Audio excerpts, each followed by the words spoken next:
तो हम यहाँ पे अगर आपने अब तक के मेरे ट्यूटोरियल्स फॉलो किए हैं तो अब हम यहाँ से आके वेबसाइट क्रिएट करने वाले हैं फ्लास्क के अंदर। हम बेसिकली यहाँ से एक फ्लास्क की एक बेसिक फ्लास्क के अंदर एक बेसिक सी वेबसाइट क्रिएट करेंगे, ताकि ऐसी वेबसाइट जो कि हम ब्राउज़र के अंदर ओपन कर सकें और उसके अंदर हमारा कंटेंट नज़र शो हो। तो अगर आपने यहाँ तक फॉलो किया है तो आपको पता होगा कि मैंने अभी बेसिकली वर्चुअल एनवायरनमेंट क्रिएट किया है, उसके अंदर फ्लास्क इंस्टॉल की है। अगर आपने नहीं तो मेरी पिछली वीडियो देख लीजिए, आपको अंडरस्टैंड हो जाएगा। यहाँ से आगे अब मैं बेसिकली कोड लिखने वाला हूँ। उस कोड को बेसिकली एक वेबसाइट की शक्ल देंगे हम। वेबसाइट क्रिएट करने वाले हैं बेसिकली हम यहाँ से। मैं एक फ़ाइल क्रिएट करता हूँ, बेसिकली उसका नाम दे देता हूँ ऐप डॉट पाई। अब यहाँ पे मेरा वर्चुअल एनवायरनमेंट एक्टिवेट नहीं है, तो मैं उस वक्त वर्चुअल एनवायरनमेंट को एक्टिवेट कर लेता हूँ। उसके अंदर चेक कर लेता हूँ कि फ्लास्क है कि नहीं। बिल्कुल उसके अंदर फ्लास्क है, तो ठीक है। अब यहाँ से फ्लास्क अगर है तो अब मैं उस बेसिकली फ़्लास्क को इंपोर्ट करूँगा अपने कोड के अंदर। फ़्लास्क की जो लाइब्रेरी मैंने इंस्टॉल की है उसको इंपोर्ट करने के लिए मैं कोड लिख रहा हूँ बेसिकली फ्लूम फ्लास्क। मैं कह रहा हूँ कि फ़्लास्क में से इंपोर्ट करो फ्लास्क को, जो कि फ़्लास्क का हमारा फंक्शन होगा, ठीक है। अब इसको मैं एक वेरिएबल दे देता हूँ ऐप करके, और जो हमारा फ्लास्क मैंने इंपोर्ट किया बेसिकली ये वाली इसके अंदर बेसिकली हम जो है ना नेम करके हम ये दे देते हैं। ये बेसिकली इनिशियलाइजेशन करते हैं कि हम ऐप को इनिशियलाइज कर देते हैं। यहाँ तक इतना कोड आपने लिखना है। ये जो मैं स्टार्टिंग में कोड लिख रहा हूँ बेसिकली ये फ्लास्क को एक रनिंग मोड में लाने के लिए होता है। रनिंग मोड में लाने के लिए बेसिकली हमें उसको कुछ राइट करना पड़ता है। बेसिकली रनिंग मोड में लाने के लिए बेसिकली हमें कुछ कोड राइट करना होता है, वो जो कि इस तरीके से होता है कि अगर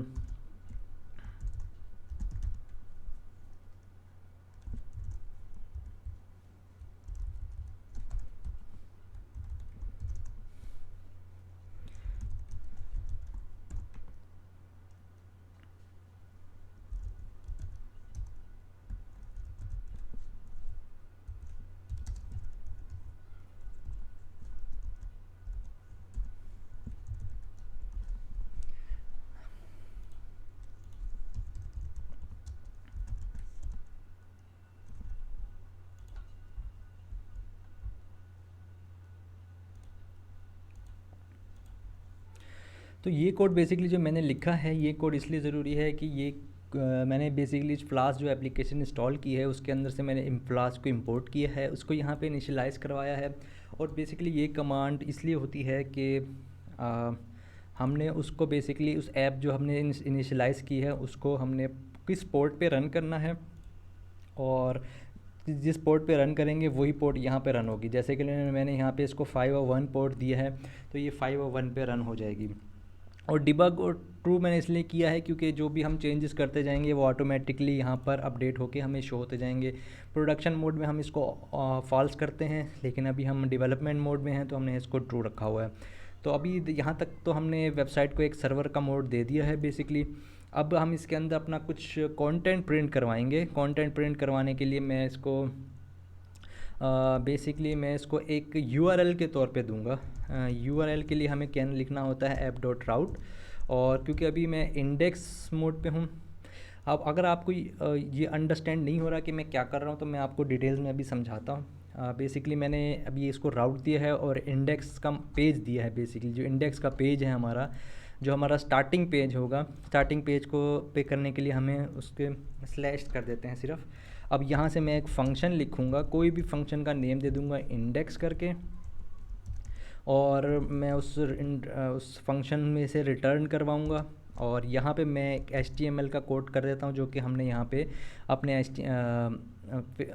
वेबसाइट पे हमें शो करवाना है। बेसिकली HTML बेसिकली एक हाइपर टेक्स्ट एक लैंग्वेज है, जो कि हमें ब्राउज़र की लैंग्वेज है। बेसिकली सिंपल वर्ड्स में अगर मैं आपको बोलूँ तो ब्राउज़र की लैंग्वेज है। जो भी हम प्रिंट करवाना चाहते हैं, जैसे कि मैंने एक पैराग्राफ का टेक्स्ट लिया है, मैं लिख देता हूँ hello from data of universe.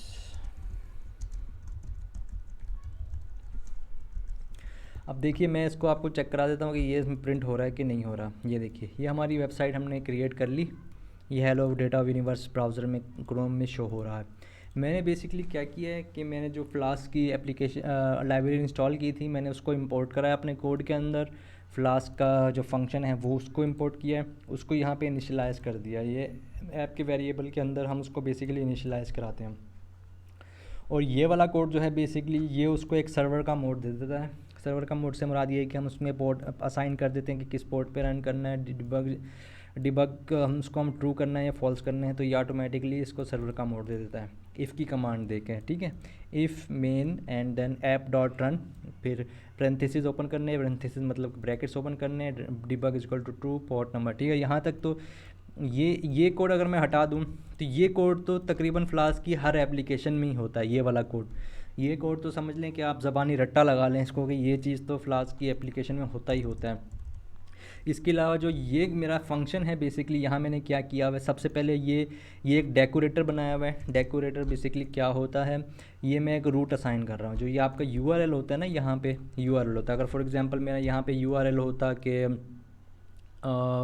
Products करके, ठीक है, एक मेरा प्रोडक्ट्स करके स्लैश प्रोडक्ट करके यूआरएल होता है, जो कि अभी यहाँ पे नहीं है।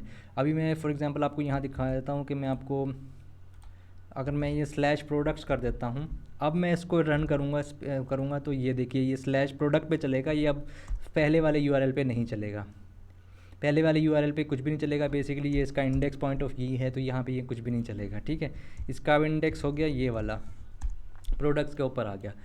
तो ये बेसिकली होता है इसका यूआरएल। जो भी हम फेसबुक हो गई इसका यूआरएल हो गया, गूगल हो गया उनका यूआरएल, कुछ भी यूआरएल हो गए, तो वो बेसिकली हम इस तरीके से ऐप डॉट रूट करके डिफ़ाइन करते हैं। और यहाँ पर है हमारा फंक्शन, बेसिकली DEF डिफ़ाइन करते हैं हम उस फंक्शन को। ये इंडेक्स करके नेम है उस फंक्शन का, यहाँ पे मैं कोई भी नेम दे सकता हूँ। जैसे कि मैं अगर यहाँ पे देता हूँ प्रोडक्ट, ठीक है,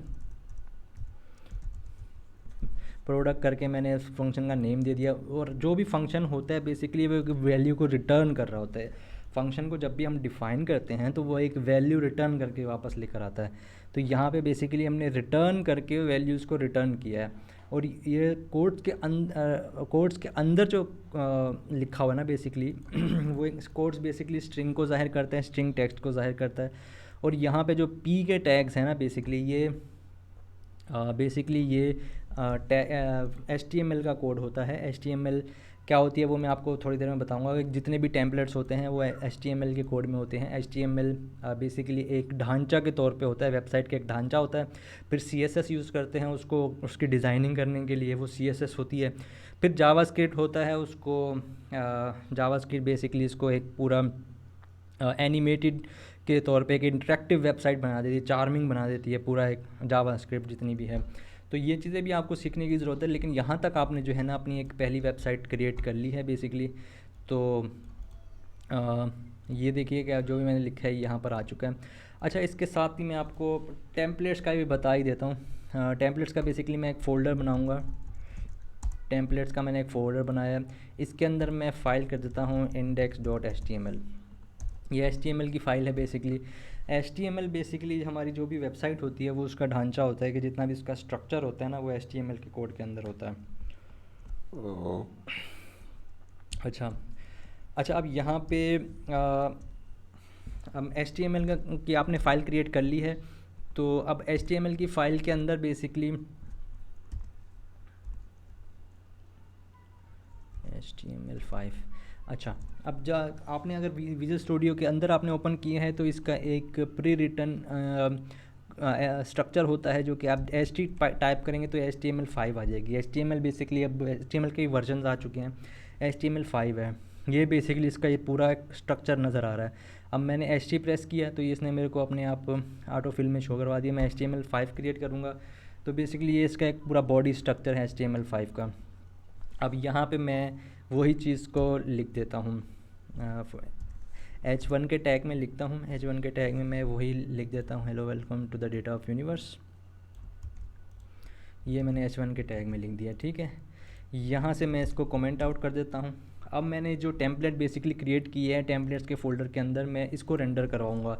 उसको रेंडर करवाने के लिए जैसे कि मैंने इंपोर्ट किया था फ्लास्क, इंपोर्ट फ्लास्क। इसी तरीके से फ्लास्क में फ्लास्क का एक फ़ंक्शन एक और होता है रेंडर टेम्पलेट। रेंडर टेम्पलेट को मैंने इंपोर्ट करवाया है, इसको साथ ही अब मैं रिटर्न करा के रेंडर टेम्पलेट कर लूँगा और बेसिकली पैरेंथेसिस के अंदर ब्रैकेट्स के अंदर सिंगल कोट्स या डबल कोट्स के साथ ही मैं लिख दूँगा index.html। तो बेसिकली ये क्या कर रहा होता है, रेंडर टेम्पलेट का फंक्शन ये कर रहा होता है, सबसे पहले ये डायरेक्टरी टेम्पलेट्स फाइंड करता है। नाम इसका सेम यही होना चाहिए, TEMPLATES। टेम्पलेट्स की डायरेक्टरी फाइंड करता है, उसके अंदर जाके ये सर्च करेगा index.html।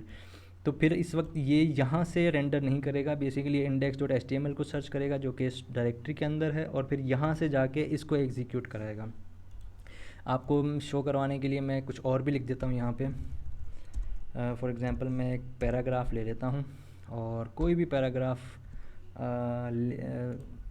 उठा लेता हूँ विकीपीडिया से मैं कोई भी पैराग्राफ उठा लेता हूँ इंग्लिश का। ठीक है, यहाँ से मैंने उठा लिया है एक पैराग्राफ, इसको मैं पेस्ट कर देता हूँ इस टेक्स्ट के अंदर। ठीक है, इसके अंदर मैंने पेस्ट कर दिया है। अब देखिए मैं इसको अगर रिफ़्रेश करूँगा ना, ओके, तो इसको मुझे यहाँ से प्रोडक्ट हटा देता हूँ, मैं उसको सिंपली उसके अंदर रख देता हूँ सिंपल से पहले। तो ये देखिए ये आपकी वेबसाइट क्रिएट हो चुकी है, hello from data of universe, और ये हमारा आ गया पैराग्राफ। ये वही 501 पे चल रही है। इसका अगर मैं पोर्ट नंबर चेंज करूँ 506 कर देता हूँ, 6 पे आ जाएगी। ठीक है, अब ये 501 पे नहीं है, अब ये 506 पे है। मैंने फिर दोबारा रन किया, ये देखिए 506 पे है, इसको मैंने रन किया तो ये 506 पे आ चुकी है। तो यहाँ तक अगर आपने कर लिया तो कॉन्ग्रेचुलेशन, आपने अपनी पहली वेबसाइट क्रिएट कर ली है। यहाँ तक अगर आपको कोई कन्फ्यूजन हो, परेशानी हो तो मुझे ज़रूर बताइएगा, आगे भी बताइएगा कि हम इसको किस तरीके से इस कोर्स को लेकर चलें। अगर कोई सजेशंस हों तो ज़रूर बताइएगा। आगे भी मेरे कुछ आइडियाज़ हैं, इन आगे वेबसाइट्स को थोड़ा प्रोफेशनल वे में बनाने की कोशिश करेंगे, कोई अच्छी बड़ी वेबसाइट को बनाएंगे। अभी तो ये एक स्टैटिक वेबसाइट है, अभी इसको डायनामिक वेबसाइट बनाएंगे। हम डेटाबेस से कनेक्ट करेंगे, डेटाबेस से डेटा लेकर आएंगे, आगे बहुत कुछ करना है। काइंडली प्लीज़ इस चैनल को ज़रूर सपोर्ट कीजिए, लाइक कीजिए, सब्सक्राइब कीजिए, और कोई क्वेश्चंस हो तो ज़रूर कीजिएगा कमेंट में please. Thank you so much. मेरा नाम है मोहम्मद उज़ैर और आप देख रहे हैं डेटा ऑफ यूनिवर्स।